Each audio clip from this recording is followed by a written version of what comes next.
This is Good Morning Scotland with Martin Geisler and Fiona Stalker. We're here with you until Stephen takes over at 9 o'clock. Now, today is World Suicide Prevention Day. It's an annual event which represents a global commitment to raising awareness about ways in which suicide can be prevented.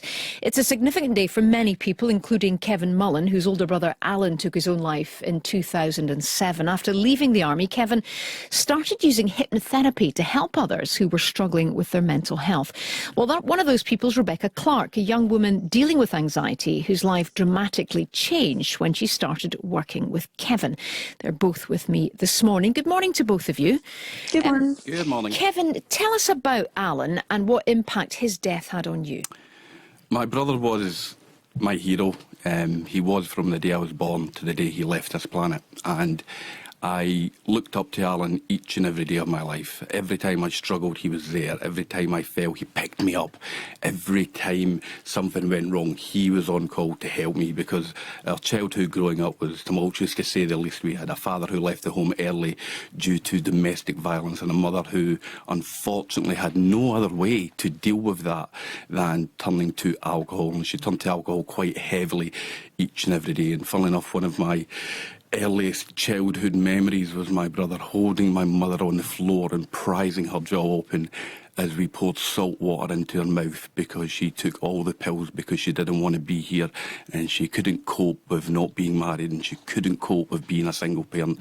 And I would like to say we'd done that once, but we'd done that repeatedly over the next 4, 5, 6 years while we were still living with my mum. And Alan had your back? Every single day.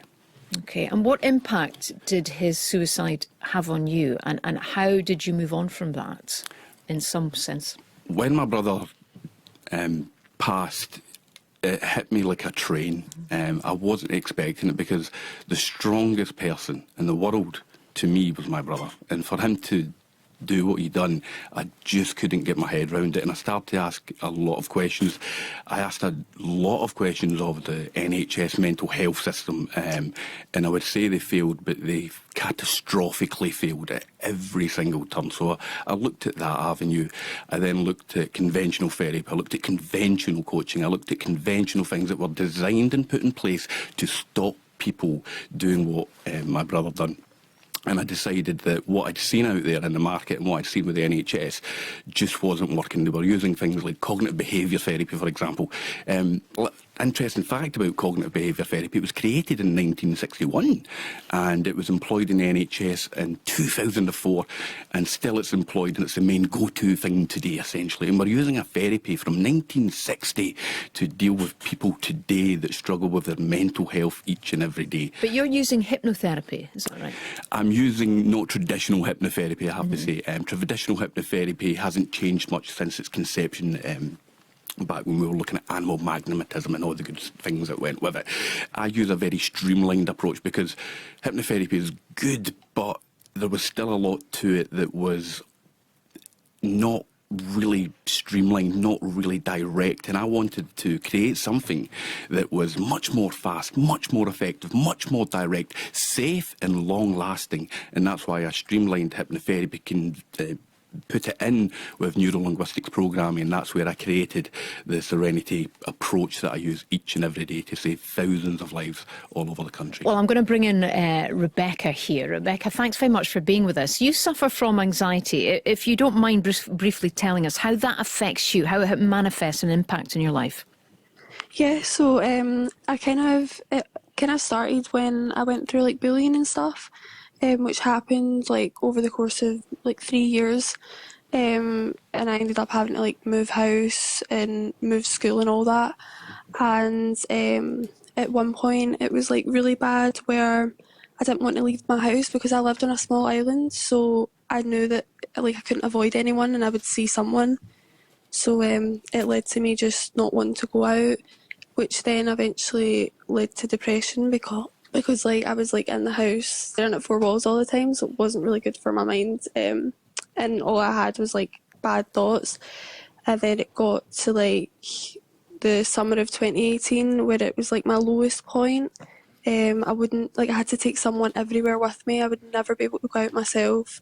It was stopping me being able to like have a normal teenage life, go out with my friends and stuff, and that's when I think my mum then realised like how serious it really was, and that's when she got Kevin, thankfully. He's sitting Really, with a really, smile on his face here. I've got to tell you that, Rebecca. And yeah. you've been working with Kevin. Tell me about that and what difference that's made to you.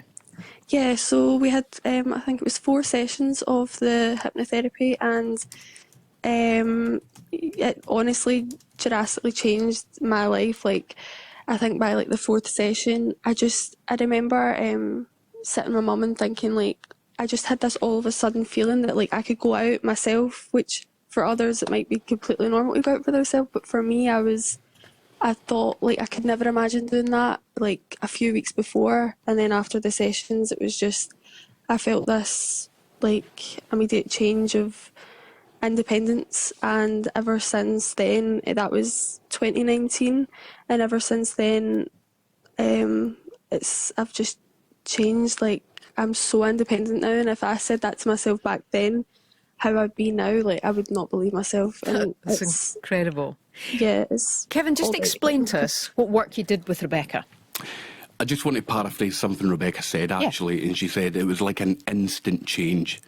Change is instant. No matter what anyone tells you or what anyone may believe out there, change is and always has been instant.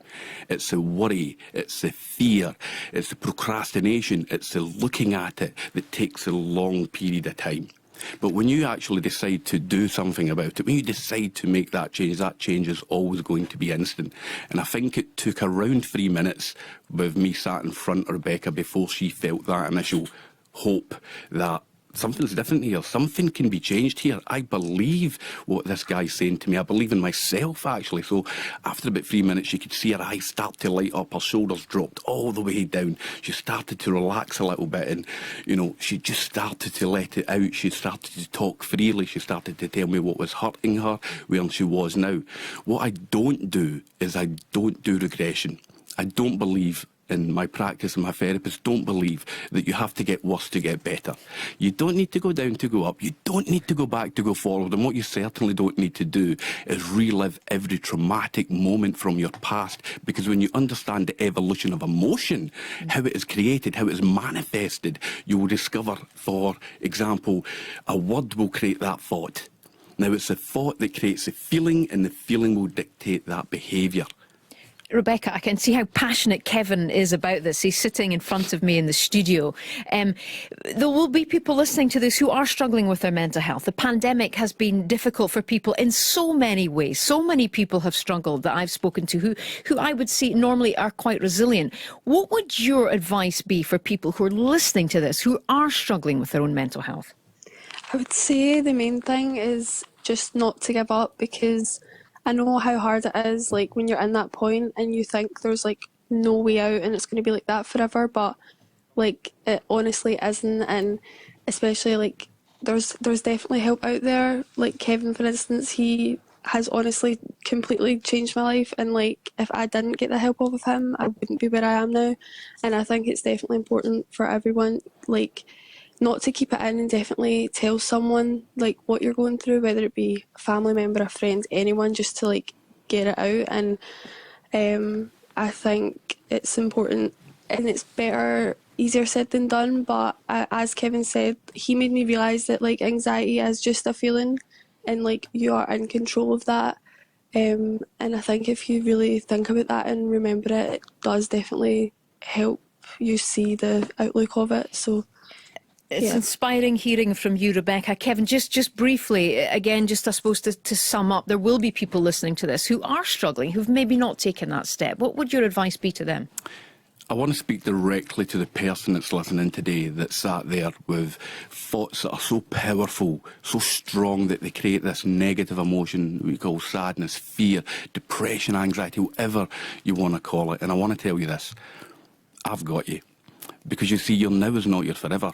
We are like emotional chameleons, believe it or not. A chameleon will change its colour according to its environment. We will change our emotion according to our environment and our situation. And the message today is this: just because you do not know how to change that thought or that feeling or that mindset, it doesn't mean it can't be done.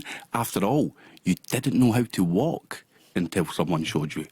I've got you. You can reach out to us, and if you're embarrassed, if you're worried about people knowing, there's an organisation out there that are really, really powerful, and they're called the Samaritans, and I've got a very close friend who works for them, and she's absolutely amazing, and those guys and girls are there 24 hours a day. So please, if it's not me or my team, reach out, because someone's got you, and we won't let you fall. Well, very inspiring hearing from both of you. I'm sure your brother would be very proud of you, Kevin. Thank you so Thanks much. so much. That's Kevin Mullin and Rebecca Clark there. Yeah, inspiring stuff indeed. Sports seems somewhat insignificant after all of